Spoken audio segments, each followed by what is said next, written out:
Alright, so hello everyone, this is Michael, and for today's video, medyo item natin is motor ngayon.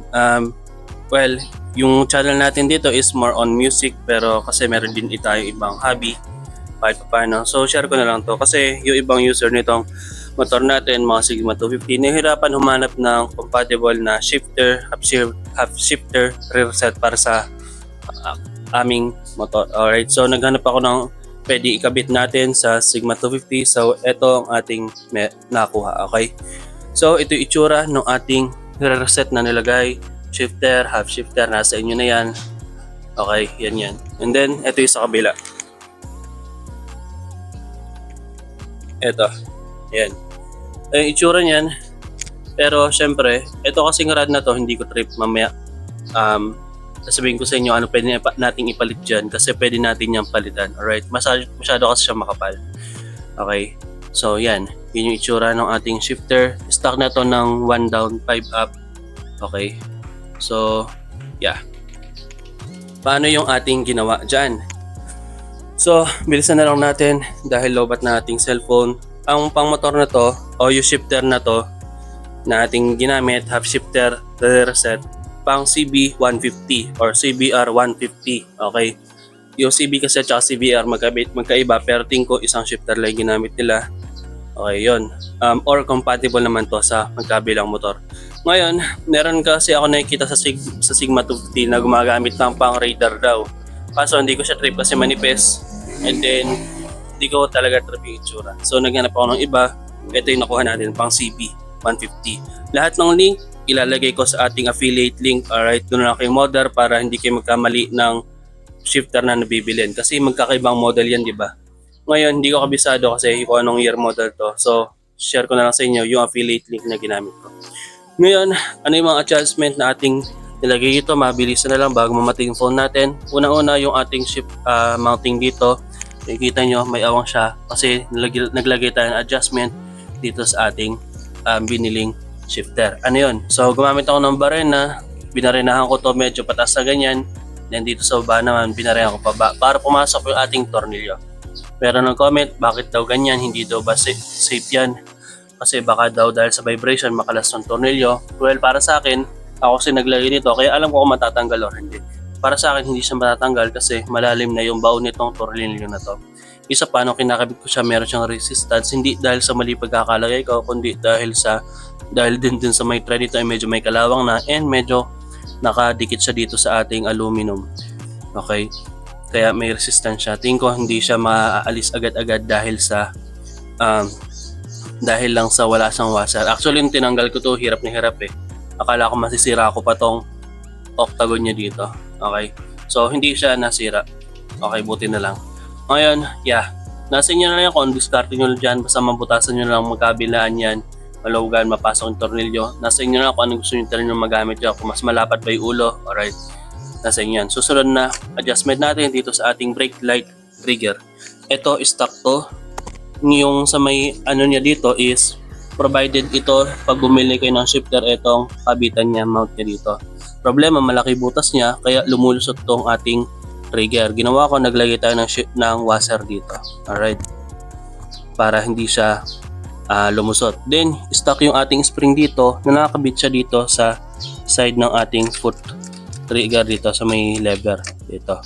Okay, so meron naman nabibili kung ayaw yung ganito, hindi nyo trip. Merong iba gumagamit yung brake light trigger na katulad ng sa ganito. Okay, so hindi na siya katulad nito. Kung gusto nyo palitan, nilalagay na lang din ako link dyan. Oh, wait lang, huwag ka muna mareklamo doon ka. So, eto, mangyayari niyan kasi pag pinalitan nyo to, mangyayari, dadaan siya dito. Kapag pumapreno tayo, nagkakaroon ng pressure, natitrigger siya, then nagkakaroon ng connection, iilaw yung ating brake light sa likod. So, gagawin yan, aalisin yung bolt dito, papalitan nyo siya ng bolt na bibilin nyo, lalagay ko sa link. Then, meron siyang wire dito. Then, yung i-connect nyo dito. So, yun na yung connection niya. Dito na rin siya. Wala na siyang ganito. Nakakabit dito. Alright? So, susunod na adjustment. Nakikita nyo to. Sa may spacer tayo dito sa may footrest. No kaya? Tapos, kita nyo, meron tayong washer dito. Bakit? Kasi itong spacer na binigyan nila ay hindi pantay dun sa kabila. Hindi ko alam kung bakit, pero small details na lang yan. Okay. Nilagay ako ng washer dito, 3 piraso. Pero syempre, depende na lang sa inyo kung anong yung size ng washer na ilalagay nyo. Ito kasi maliit. Then pagdating dito sa kabila, malaki. Ayan o. So, naglagay lang tayo ng konting adjustment. Okay? Para magpantay siya. Mararamdaman nyo kasi pag nakasakay na kayo kung pantay or hindi. So, nararamdaman ko, naglagay ako ng spacer. Sunod na adjustment, ito. Ito talaga, sabitan to ng brake light trigger. Ngayon, dalawang purpose na ginawa ko dyan. Ginawa ko na rin siya ng stopper dito sa lever. Bakit? Pag kasi nilagay natin siya and talagang nilagay natin siya din ng 170 degrees ata. Pag niradyo natin siya dito. Ito, aangat.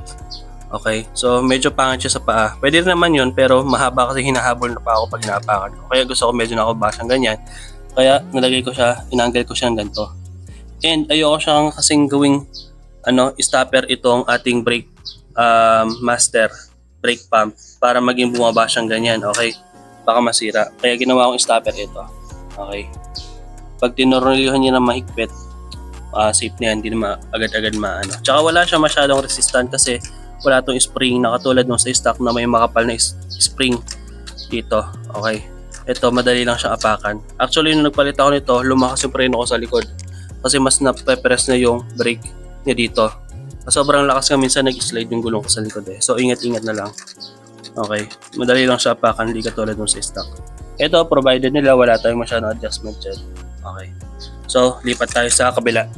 Okay na tayo dyan, tingin ko. So, dito tayo sa kabila. So, tulad ng sinabi ko dyan, press ka muna dyan. Doon ka muna. So, tulad ng sinabi ko dyan, ito yung ating itsura sa left side naman ng ating shifter, half shifter, rear set. Alright? So, isa-isay natin ito. So, naglagay tayo nito extension. Bakit? Kasi yung isa stock is andito lang siya sa loob. Hindi natin makakonect yung rod natin dyan. Okay? So, bumili tayo ng ganito. Maganda naman siya, maganda yung build quality. Sakto-sakto lang talaga siya dito yung haba niya, extension niya. Then, meron na siyang thread dito sa loob. So, hindi nyo na kailangan ng nut. So, nilagay ko siya dito sa likod, yung tornilyo, pang-connect dito sa rod. Kasi meron naman siyang thread dito. So, sakto-sakto lang siya. Angle na angle talaga siya. Okay. Lalagay ko din yung link nito kung saan ko ito binili. Affiliate link. Alright. So, dako tayo dito sa adjustment natin sa ating mismong shifter. Okay. Yung rod nito, tulad na sinabi ko, papalitan ko. Siguro maglalagay na lang din ako ng link dyan. Kung saan ako bibili pamalit ng mas manipis dito. Yung rod lang talaga siya.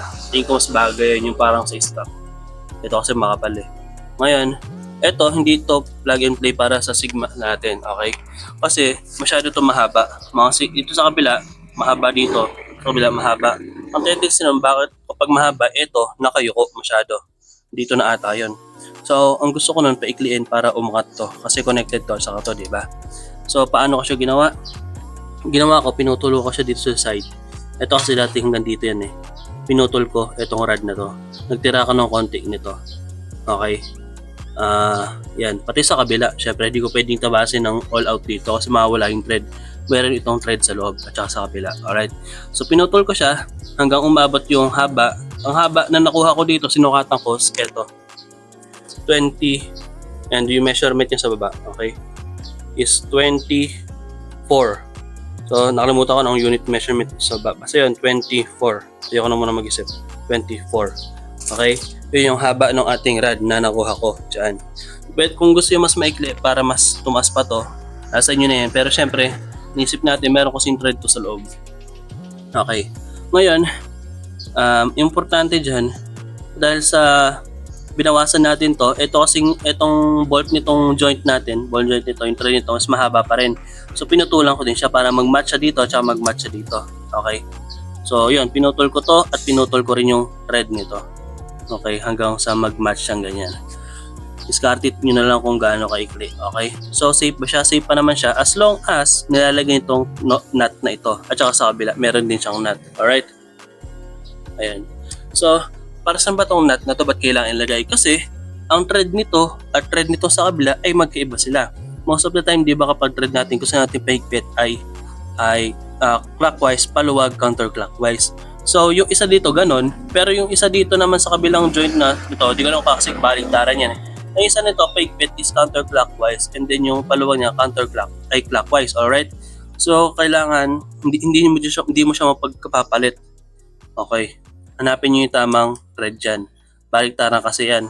Ngayon, kailangan natin ilagay itong nut na ito kasi mas na umikot yan dito, maaring matanggal at sa daan matanggal yon. Okay. Lahat ng shifter ganon, halos lahat ng shifter ganon, magkaiba yung thread nila dito sa side, magkaiba yung thread niya dito sa side.